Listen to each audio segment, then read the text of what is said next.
there was a girl.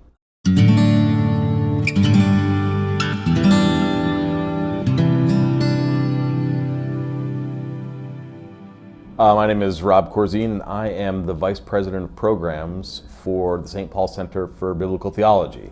There's a biblical apostolate here in Steubenville, Ohio, started by my friend and professor, Dr. Scott Hahn. I was not a faithful disciple looking to find out everything I could and be faithful to the Lord.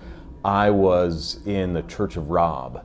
And so I've been raised very faithful Baptist Bible Fellowship, but I kind of fallen away as a teenager, and it was my assurance that there couldn't possibly be anything really to this Catholic thing that gave me the freedom.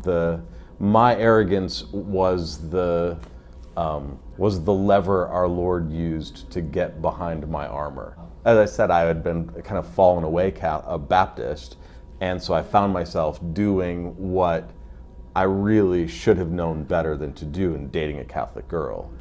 And after a few months of dating, she mentioned casually to me one day, she's like, if we ever got married, you'd have to become Catholic. And I'm pretty sure, I don't recall exactly, but I'm fairly sure I didn't laugh out loud. But in no uncertain terms, I explained to her, no, if we ever got married, and that's a separate conversation, you'd have to get saved and become Christian. And every time that we would talk about it or argue about it, she'd end up crying, and I'd end up going, so you see, your religion's just not biblical. But unbeknownst to me, some of my friends from the University of Michigan that I'd introduced her to were Catholic, and they had a good friend who was this budding Catholic apologist named Gary Machuda. And behind my back, Gary hooked up my girlfriend with a big Ziploc bag full of Scott Hahn tapes. So we went camping one weekend, me and Denise and Scott Hahn on the little boom box. And that weekend was a turning point in my life, and would have been even had I never become Catholic, because I was deeply convicted. I wasn't convinced. I was sure he was wrong and had missed something really important, but it was really obvious that he had done what he'd done. He'd done this crazy thing of becoming Catholic for the right reason, that he was convinced that that's what Jesus required of him.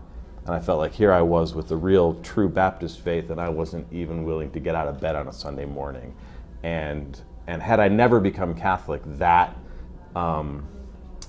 moment was an opportunity of conversion for me. And I'd grown up in a neighborhood with lots of Catholics, and they were not what we recognized as Christians. They were the kids who swore, they were the kids who drank. They were not like our good Baptist kids. But Gary convinced me to come down to Franciscan University for a Defending the Faith conference in 1992, and I really thought, this has been a great exercise for me, a great experience, all this Catholic stuff. And it's got me going back to church, and now I'm in Bible study, and I'm in the choir, but I need to get this out of my system. I'm going to go down to Steubenville, I'm going to hear it from the horse's mouth, and make this part of my Baptist testimony. I found myself crammed into a big circus tent up on the hill, and I looked around, and I'm like, these are not the Catholics I grew up with. Everybody in here loves Jesus more than I do. And my whole paradigm was shifted, that, my confidence that, even if this writer and that writer and this biblical point and these few people, I still know what Catholics are like, was just destroyed.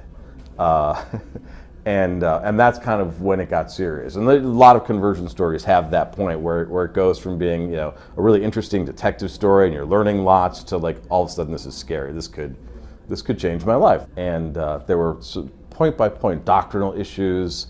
There's sort of interesting stories about how each one of those falls. But in each case, it was the lesson learned in my head, and then some form of a big 2x4 upside the head to get me to actually do something about it.